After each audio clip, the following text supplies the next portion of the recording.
orang yang buta mata hatinya, dia tidak melihat kebenaran atau tidak mau melihat kebenaran, maka di akhirat dia akan buta. Kalau kita dalam kehidupan dunia kita mata hati kita buta, buta melihat kebenaran, buta melihat ayat-ayat Allah, maka ketika di akhirat akan buta.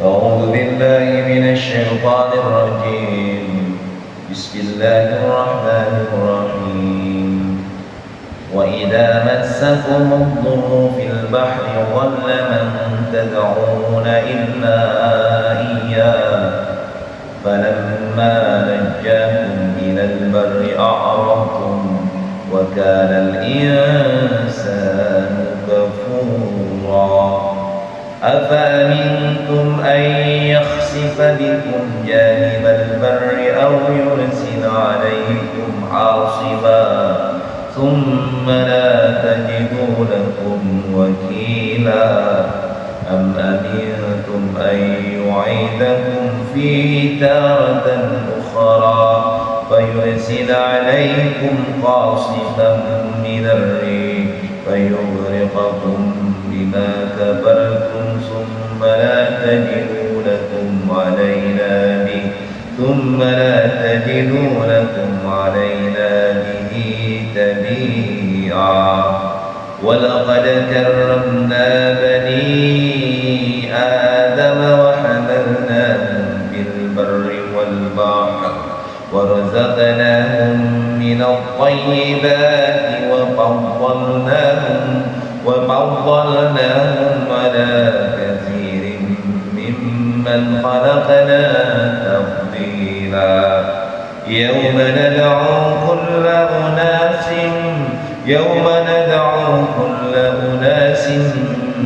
بإمامهم فمن أوتي كتابه بيمينه فأولئك يقرؤون كتابهم ولا يظلمون فتيلا ومن كان في هذه أعمى فهو في الآخرة أعمى وأضل سبيلا وإن كانوا ليفتنونك عن الذي أوحينا إليك لتفتري علينا غيره وإذا لاتخذوك خليلا ولولا أن ثبتناك لقد كدت تركن إليهم شيئا قليلا إذا لعذقناك ضعف الحياة وضعف الممات ثم لا تجد لك علينا نصيرا صدق الله العظيم. Ayat ya. Nah, ini berkaitan dengan apa? Di mana iblis itu sudah berjanji itu di ayat sebelumnya, dimulai daripada ayat yang ke-61. Iblis sudah berjanji yang diawali dengan ketika Allah memerintahkan kepada para malaikat termasuk di dalamnya iblis untuk sujud kepada Nabi Adam, maka bersujudlah para malaikat kecuali iblis. Nah, apa alasannya dia tidak terbiak bersujud kepada Adam alaihissalam? Karena dia mengatakan bahwa dia tidak mau sujud kepada makhluk yang diciptakan dari tanah. Kemudian dia mencela daripada Nabi Adam bahwa inikah makhluk yang Allah muliakan, lebih dimuliakan dibandingkan dirinya, gitu kalimatnya. Jadi celaan, ya Allah, ini makhluk yang kau muliakan, dia itu cuma dari tanah, gitu kalimatnya. Jadi mencela dan menghargai perintah Allah. Maka kemudian kata iblis, ya sudahlah, karena makhluk inilah, karena Adam ini engkau laknat ya Allah, maka beri tanggung kepadaku sampai hari kiamat bahwa aku akan benar-benar, kata iblis itu, apa? Yakni aku akan sesatkan anak keturunannya. Jadi yang akan disesatkan itu anak keturunannya, termasuk Nabi Adam disesatkan juga kan, ketika terjadi peristiwa memakan buah khuldi. Tapi janjinya iblis bahwa dia la ahtanikanna, sungguh akan menyesatkan dzurriyyatahu, seluruhnya anak keturunannya kecuali sedikit, itu kalimatnya. Maka kata Allah, sudahlah, jangan banyak omong wahai iblis, maka pergi kamu, pergilah, ini usir sudah bekerja.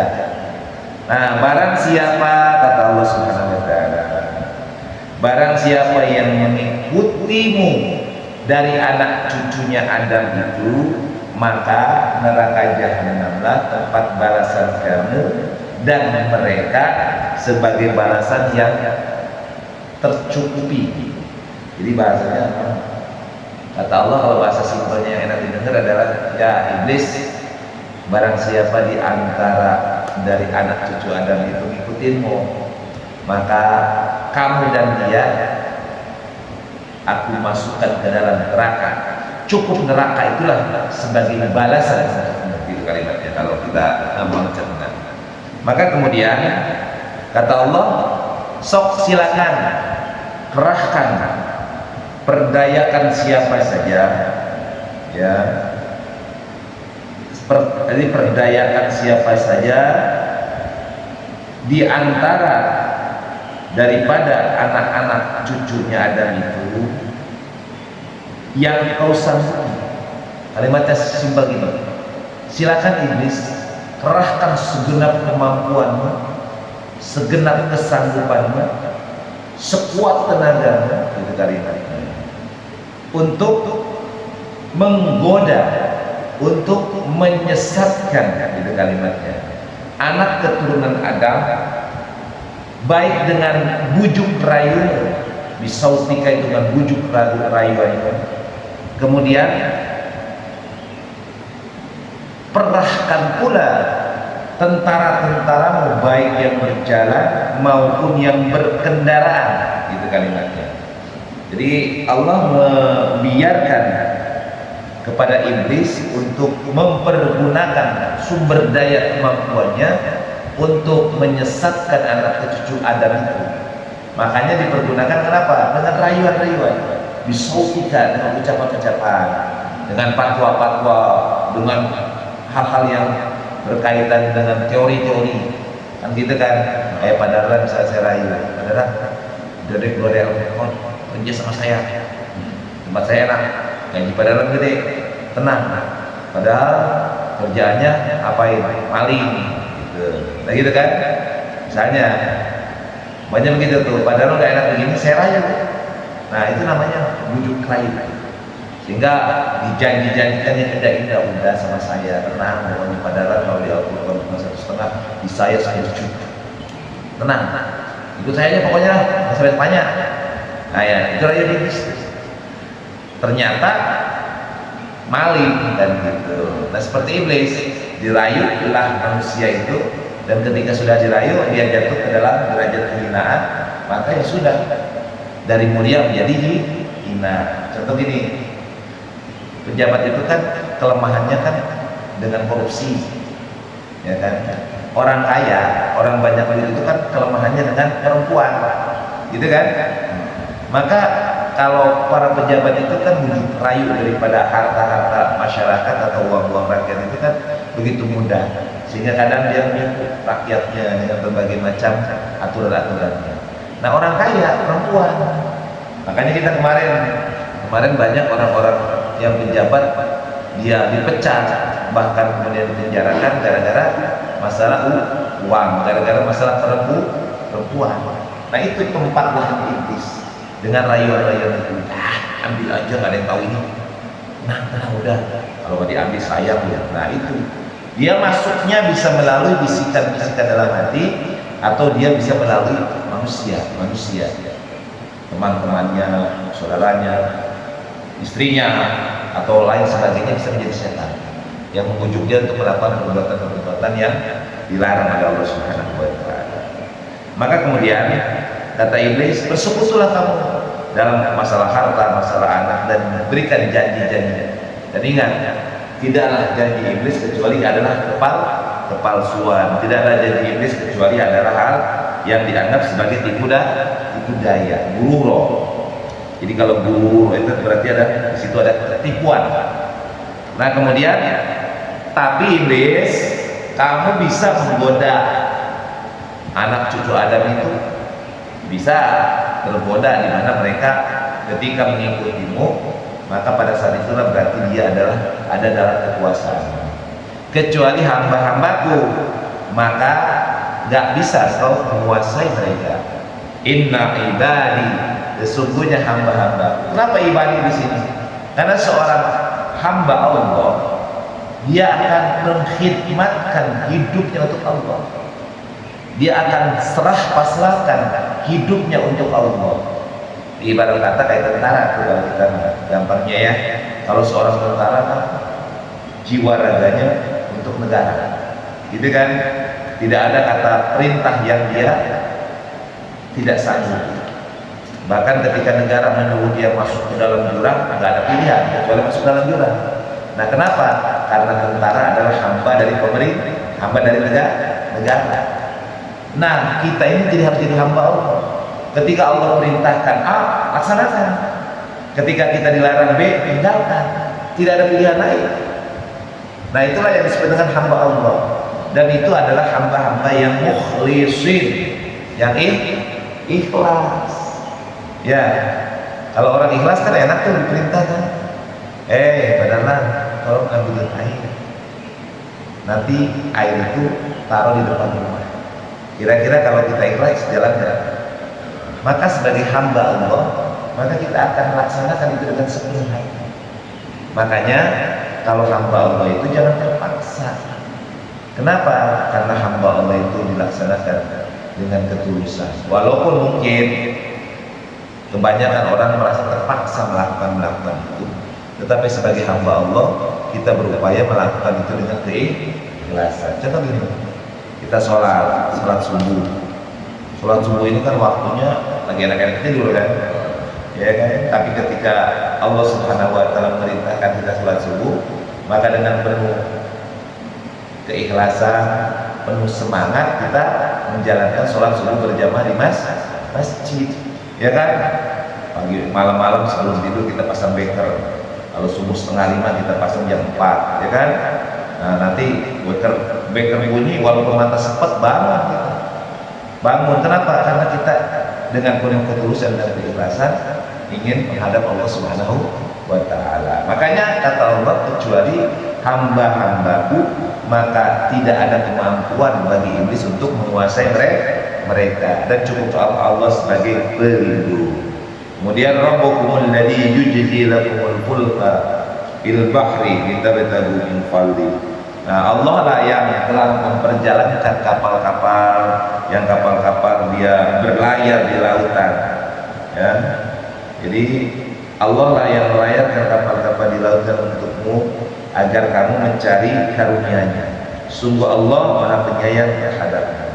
Kenapa? Kalau sekarang kapal itu kan nggak pakai layar.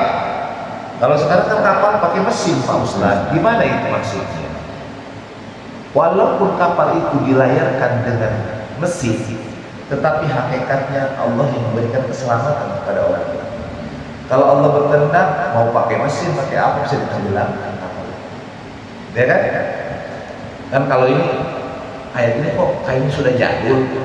Allah lah yang melayarkan. Namanya berlayar kan pakai layar kan. Layar itu kan kain yang keras yang ditiup angin kan gitu kan. Kalau zaman dulu kan belum dikenal mesin. Nah, kalau sekarang kan sudah dikenal mesin. Berarti ayat ini udah jadul dong. Maksudnya bukan melayarkan dalam pengertian pakai kain dari yang dilayar, tidak. Yang melayarkan itu memperjalankan. Allah lah yang membuat kapal itu dapat berjalan di lautan. Dia tidak tenggelam, dia tidak dihajar ombak, dia diberikan keselamatan. Allah hakikatnya. Jika Allah berkehendak maka akan gampang ditenggelamkan itu kapal. Ya kan? Banyak kan kejadian kapal yang besar tiba-tiba ombak lebih besar, tenggelam dia. Ingat nggak film Titanic? Ada kapal Titanic, pernah dengar kan? Pernah dengar nggak Titanic? Nah, itu kan kapal besar itu kan. Tapi ketika Allah berkehendak kapal itu bisa tenggelam. Nah itu pasti. Baru kemudian masuk. Wa idza massakumud durru fil bahri dhalla ma tad'una illa iyyah.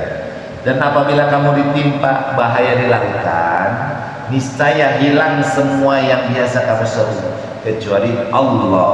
Tetapi ketika Allah menyelamatkan kamu ke daratan, kamu berpaling dari Allah, dan manusia memang selalu ingkar, tidak bersyukur kepada Allah. Nah gini nih, jadi Allah menjelaskan kalau misalnya seseorang berlayar di lautan, dia menyeberangi ombak, menyeberangi gelombang, kemudian tiba-tiba datanglah badai, maka sembahan-sembahan lain itu akan hilang. Maka dia nurani hanya mengatakan ya Allah, ya Allah, ya Allah. Dia akan yakin dengan Allah, walaupun Allah dalam pemahaman mereka adalah sesuatu dengan sebutan-sebutan yang berbeda. Ada yang misalnya Tuhan, ya kan, Sang Hyang Widiwasa, gitu kan. Tapi hakikatnya itu Allah. Artinya dia yang maha segala-galanya, yang memiliki alam semesta ini. Maka ketika manusia dalam kondisi dia tidak ada pilihan, dalam kondisi dia ditimpa bencana malapetaka yang besar, maka siapapun orang itu, agamanya apapun, maka dia akan pasti menyeru kepada Allah, bukan yang lain. Gitu. Itu udah rumus tuh. Jadi kata Allah begitu. Jadi hilang semua yang biasa kamu seru. Ketika menyeru ya Lata, ya Uja, ya Mana, ya diseru tuh. Ya Tuhan, nah, ya Tuhan Yesus, ya Tuhan Bapa, ya Tuhan Anak. Maka ketika terjadi bencana malapetaka yang digambarkan di lautan ini, maka hilang seruan itu. Yang ada adalah ya Tuhan, ya Allah, ya Allah. Dia nuraninya mengatakan Tuhan itu yang esa. Gitu tuh. Jangan terlambat. Tapi kalau belum terlambat kan itu seperti itu. Nah, ketika orang itu diselamatkan dari bencana malapetaka di lautan itu, maka dia kemudian berpaling, menyembah kepada yang lain. Oh, saya hebat, saya jago, saya tembak ombak, saya bisa bertahan, dan saya selamat. Nah, kadang-kadang kan gitu kan. Wah, saya sudah berjuang gini.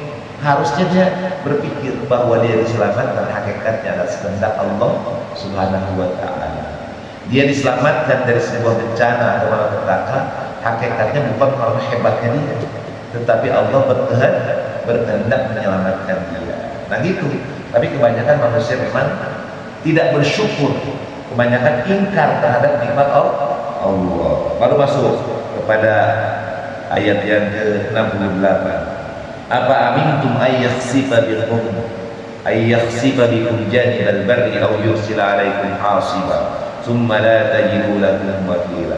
Maka apakah kamu merasa aman bahwa Allah tidak akan menggenapkan sebagian daratan bersama kamu, atau Allah meniupkan angin keras yang membawa batu-batu kecil dan kamu tidak akan dapat seorang pelindung pun? Kata Allah, kalian merasa aman bahwa Allah itu tidak akan membenamkan sebagian daratan bersama kamu. Ingat, harus terjadi gempa, longsor, gempa. Kemarin aja longsor yang terjadi kan di tambang emas di daerah mana itu sampai mengubur puluhan orang. Ya. Nah itu, jadi jangan kita pernah merasa aman bahwa Allah itu punya kehendak. Bisa jadi bumi dibelah manusia, dia ditenggelamkan atau ditelan di bumi, atau di lautan ditenggelamkan oleh air. Gitu. Jadi kita nggak merasa aman, dan jangan merasa aman. Artinya jangan sok hebat. Gitu. Harusnya dipasrahkan kepada Allah. Ya Allah, hidup hati saya untukmu ya Allah. Saya karena sekarang ini atas kehendakmu ya Allah, la haula wala quwwata illa billah. Makanya kalau kita keluar rumah kita baca bismillah tawakkaltu 'ala Allah la haula wala quwwata illa billah. Baca itu doanya tuh. Jadi kalau pada melangkahkan kaki keluar atau sebelum melangkahkan kaki keluar dari pintu, baca bismillahi tawakkaltu 'ala Allah la haula wala quwwata illa billah. Coba. Allah illa billah. Nah itu.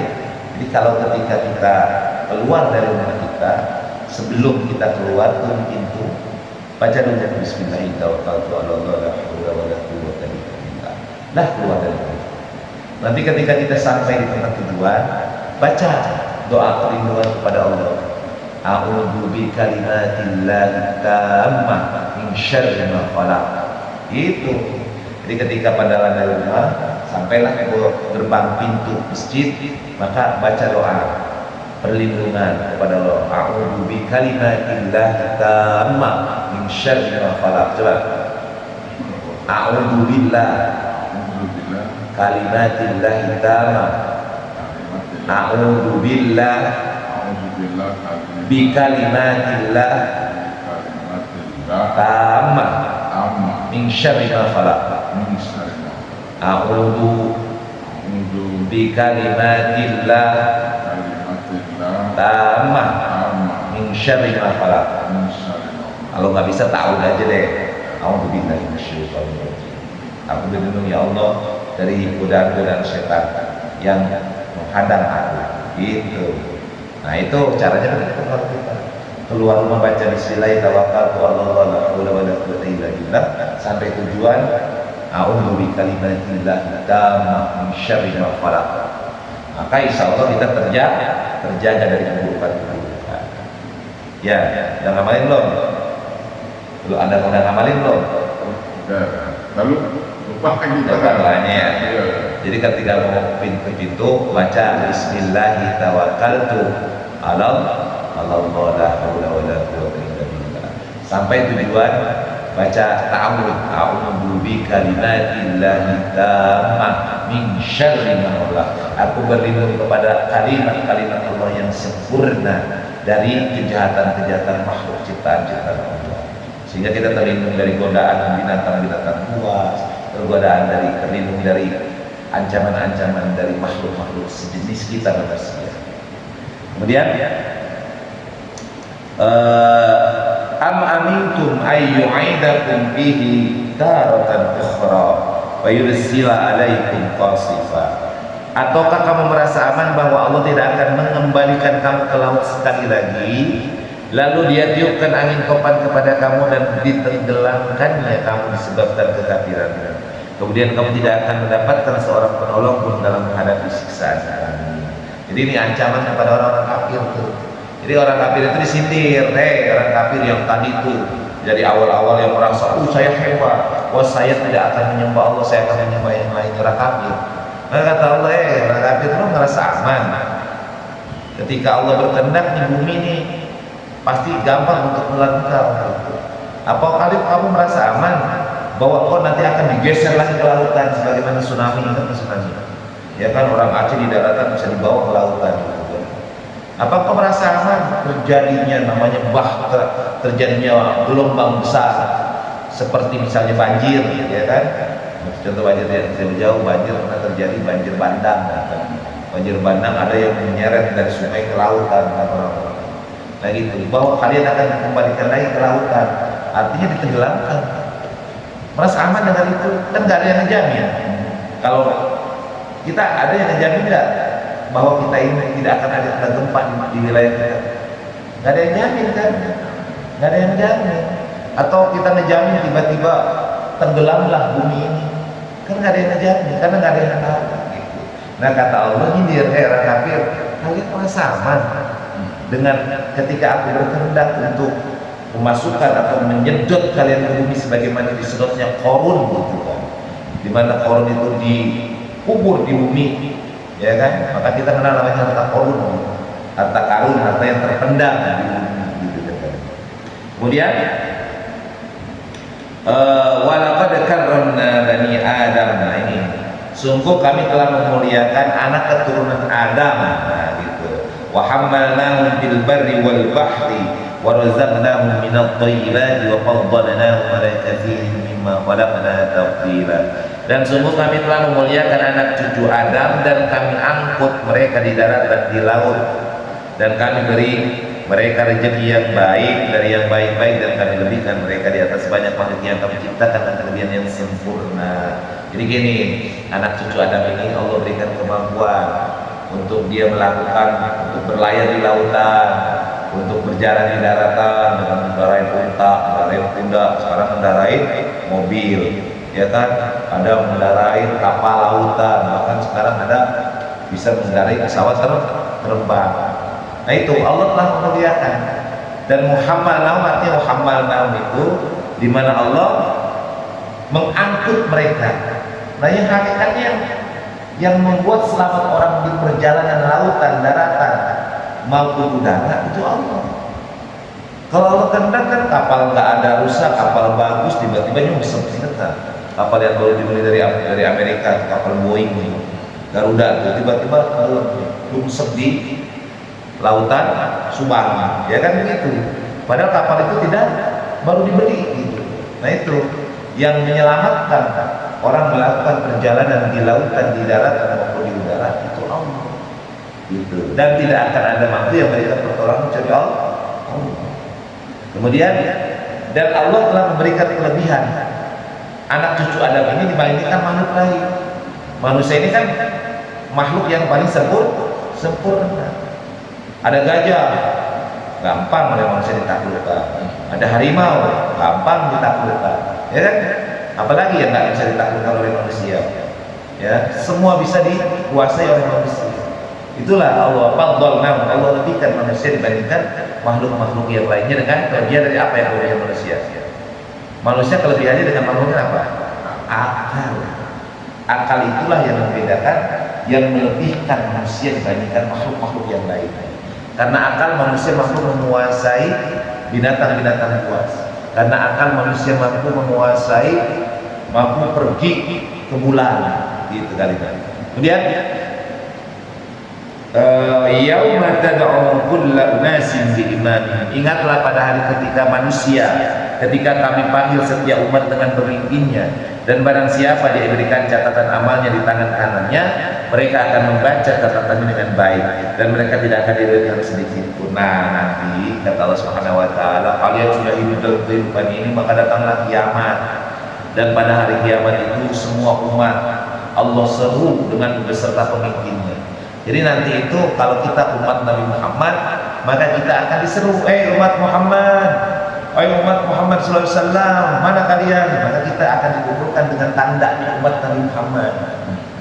Umat Nabi Adam, umat Nabi Isa, maka semua umat akan dibangkitkan beserta dengan pemimpinnya. Kita termasuk umatnya, kita umat Nabi Muhammad. Dan setiap orang itu disodorkan catatan, buku catatannya, ya. Mereka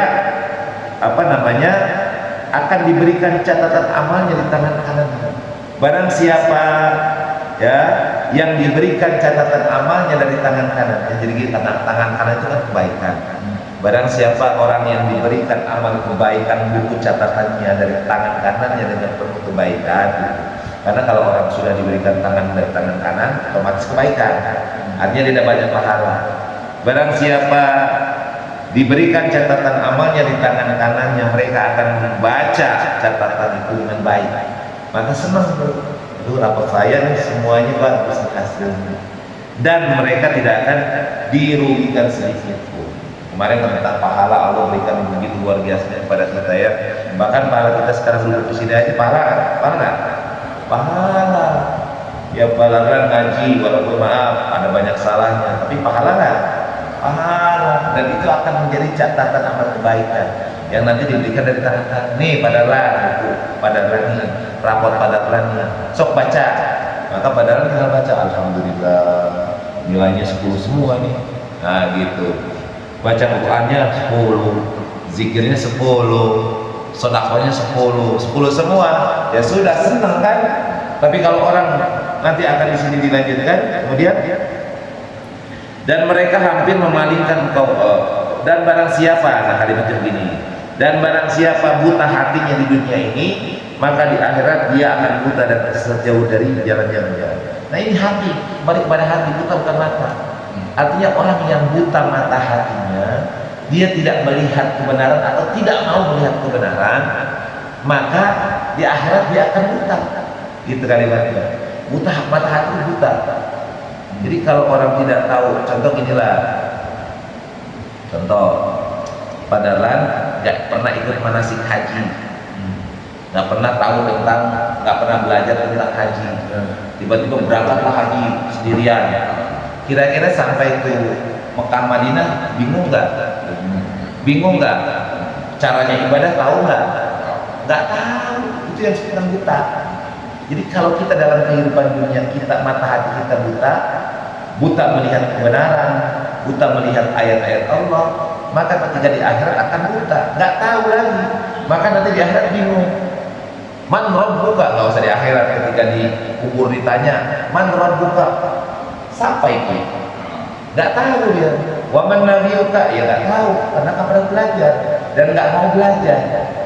Karena Allah khatamallahu ala qulubihim wa ala sam'ihim wa ala absarihim gishawa wa lahum adzabun adzim. Allah mengunci, khatamallahu ala qulubihim wa ala sam'ihim, dan pendengarannya, wa ala absarihim gishawa, dan pada matanya itu Allah kasih tutup. Nah ini maksudnya orang yang mata hatinya buta, gitu kalimat, maka kata Allah Subhanahu wa taala, di akhirat dia akan buta dan tersesat jauh dari jalan-jalan. Kemudian wa in kadu la yaftinunaka 'anil ladzi auhayna ilaik, dan mereka hampir memalingkan engkau wahai Muhammad dari apa yang telah kami wahyukan kepadamu, agar engkau mengada-adakan yang lain terhadap kami, dan jika demikian tentu mereka menjadikan engkau sahabat yang setia. Nah itu hampir saja Rasulullah dipalingkan. Rasulullah ditawarkannya, Muhammad, udah deh sekarang gantian sholatnya. Nih hari Senin kita nih ke masjid sholatnya, nanti hari Minggu kamu ke gereja ya. Jadi kita saling ganti-gantian aja. Nah hampir saja Rasulullah tipu dengan orang-orang yang Nasrani itu, yang Yahudi itu. Udah gantian ibadah saja. Kamu kan dengan kita ini kan sama-sama orang Quraisy nih, sama-sama keturunan dari Bani Hashim, dari Adnan. Nenek moyang kita sama. Udah deh gantian aja. Hari Senin kita sholat bersama kamu di masjid nih, tapi nanti hari Minggu kamu sholat di gereja tempat saya. Nah, Rasulullah hampir tertipu dengan seperti itu. Tapi kemudian Allah menegaskan, ya ayyuhal kafir, qul ya ayyuhal kafirun la a'budu ma ta'budun. Katakanlah wahai orang-orang kafir, kami tidak akan menyembah apa yang kamu sembah, dan kamu bukan menyembah dari apa yang aku sembah, dan aku tidak akan pernah menyembah apa yang kamu sembah, dan kamu pun tidak akan pernah menyembah yang aku sembah. Lakum dinukum waliyadin. Bagiku agamaku, bagi kamu agama. Itu artinya kalau dalam urusan agama jangan kita ikut campur. Kan ada tuh, maaf, kayak orang di gereja masuk ikut-ikutan khutbah lah di situ di gereja. Pernah dengar kan? Seorang ulama dia berpidato di gereja. Siapa contohnya? Tuh yang pakai kacamata yang gondrong tuh semuanya. Miftah tuh. Si Gus Miftah itu kan pernah begitu, ya kan? Nah, nggak boleh kita mencampur baurkan urusan agama. Biarkan mereka agamanya masing-masing. Hanya kita boleh bergaul dalam urusan dunia. Boleh nggak kita dagang dengan orang Kristen? Boleh nggak kita jual beli dengan orang-orang Hindu? Boleh nggak? Boleh dong. Masa nggak boleh? Boleh nggak kita memberikan bantuan kepada orang Nasrani, kepada orang Hindu, Buddha? Boleh nggak? Boleh, karena itu urusan dunia. Tapi boleh nggak kita masuk ke gereja, kemudian kita ikut duduk bersama orang-orang Kristen itu, mendengarkan pendeta-pendeta, kemudian berkhutbah, boleh nggak? Boleh. Nggak boleh, karena itu ritual. Termasuk boleh nggak kira-kira orang kafir ke masjid, kemudian ikut sholat? Nggak boleh sebenarnya. Tapi kalau sekedar nipu, ya itu urusan dengan Allah. Tapi secara hukum itu kan nggak boleh dilakukan. Kemudian walaula an sabbatna, dan sekiranya Allah tidak memperteguh hatimu, niscaya engkau hampir saja condong sedikit kepada mereka. Nah ini, kalau Allah tidak memberikan hidayah kepada Rasulullah, hampir tergoda. Karena Rasulullah sudah boleh, ide yang baik sih, tapi kemudian tidak diperbolehkan.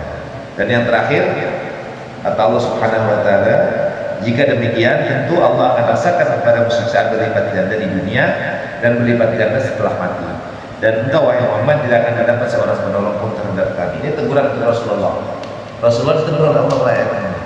Jadi ketika Rasulullah berpikir sesuatu boleh, ternyata Allah bilang jangan, dan goda bujuk rayu daripada orang-orang kafir itu hampir membuat Rasulullah goncang. Kalau seandainya Rasulullah terbujuk rayu, maka Allah akan tibakan kepada Rasulullah SAW apa? Siksaan yang berlipat ganda. Tetapi kemudian Allah memberikan pertolongan dan hidayah kepada Rasulullah sehingga akhirnya turunlah surat Al-Kafirun yang menjelaskan itu. Bagimu agamaku, agamamu bagiku agamaku. Tidak ada lagi yang mengatakan aku harus bisa ke situ, kamu bisa ke sini. Silakan kamu laksanakan ibadah, tapi Allah yang punya kehendak. Siapa yang agamanya benar di sisi Allah Subhanahu wa taala. Kesimpulannya yang pertama, jadilah orang yang bersyukur kepada Allah. Ketika kita ditimpa apapun itu, ditimpa musibah, bencana dan sebagainya, ataupun diberikan kenikmatan, maka wajib kita bersyukur kepada Allah Subhanahu wa taala. Jangan pernah merasa diri kita hebat. Jangan karena kita loh gua hebat, gua agak tidak. Itu semua adalah kehendak Allah. Jadilah kita orang-orang yang ikhlas dalam menjalankan hidup dan kehidupan ini. Maka insya Allah kita akan mendapatkan pertolongan dari Allah Subhanahu wa taala. Jelas ya? Shadaqallahul azim. Alhamdulillahirabbil alamin.